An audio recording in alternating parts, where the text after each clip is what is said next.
Hello everyone, I am Ariel with Urbanist, a publication dedicated to exploring the world's cities, its history, food, and culture. And today we are in Smorgasburg in the middle of Prospect Park. It is one of the largest food fairs in all New York City. It started back in 2011 as an offshoot of Brooklyn Flea in Williamsburg. And then they moved over here to Prospect Park to feature it on Sundays.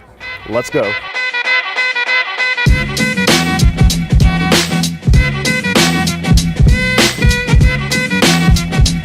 Hi, I'm Darren Wong, and we're about to go check out my booth at Smorgasburg, Raindrop Cake. This is the operation, and yeah, so here you see we make all our raindrop cakes at my kitchen in Greenpoint. So we pack everything in like cold water so that we can transport it, because they're really fragile. We dump out the water and then we plate them on that plate, and we add the side toppings to them.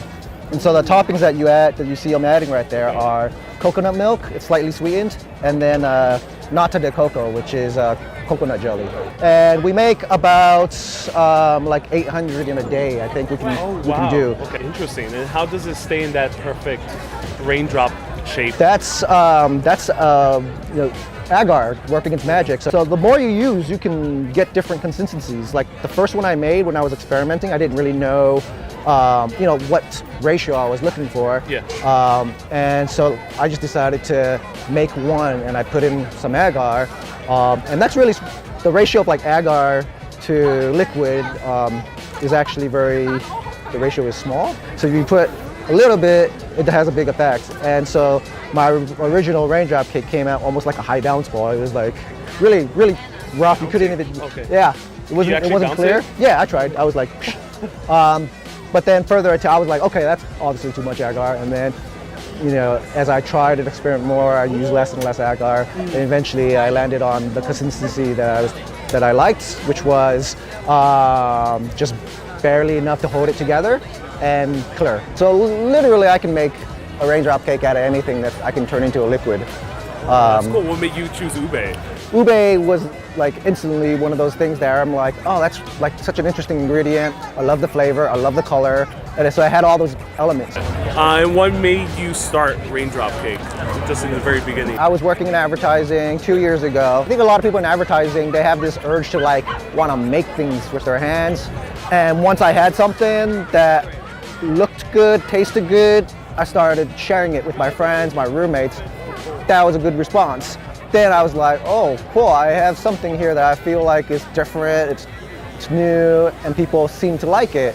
Maybe I can get into Smorgasburg. It was really a long shot. I always read how hard it is to get into Smorgasburg.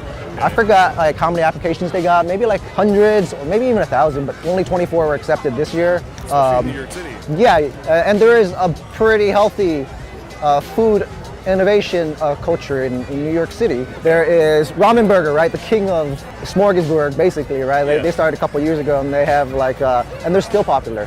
And if you start to talk to a lot of these food vendors, you start to see a lot of similar pattern. Like myself, it's like they weren't chefs. They didn't have years and years of experience running a restaurant. They had a food idea, and they applied to Smorgasburg, they got in, and all of a sudden they got a business that they can run, profitably.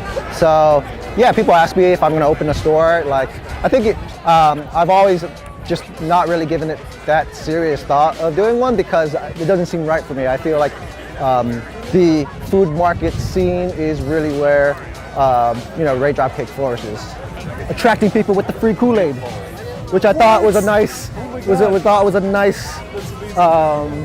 trick. Oh yeah, look at it, it's heated. We used to work together. Yeah. So at 360i, we were both on AB Index. And he used to always show me like his blog with about food and like recipes and stuff. And so when I got it, I was like, it's called showmeyourbreast.com. No, dead serious. That's amazing. We're at 99 Eats. My name is Darrell Smith. I make chicken meatballs with OG sauce. The OG sauce is literally my special thing. It won best sauce in Brooklyn last year, actually. Oh, wow. And then I have a sauce called West Philly Shad's vodka sauce, which is named after my grandfather. Oh man. Yeah, and then actual vodka inside? Yes, it's a vodka sauce. He used to sneak vodka under the basement steps, so I named it after him because of that.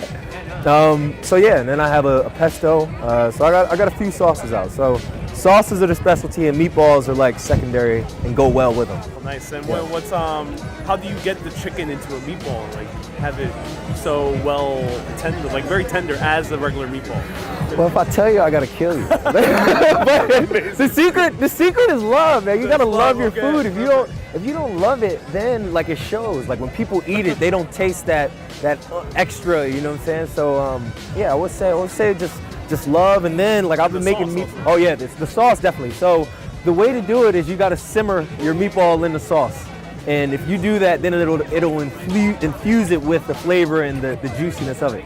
So yeah, now I gotta kill you, but yeah, that's it. Yeah. That's amazing. Okay. How's been the reception so far? Oh, it's been awesome today. Year at Smorgasburg? So this is my second year. This is my second. Yeah. So last year we actually did Smorgasburg only at the Williamsburg location. This is our second year. Today we've actually sold out of the OG sauce, which is spectacular, and the jerk sauce is almost gone. So. Okay, we got hurry. Now. Yes. All right. Enjoy, man. All right. Thank you very much. You're very welcome. All right. Bon appétit. Hey, bro. Inoubliable, le signe de la musicalité.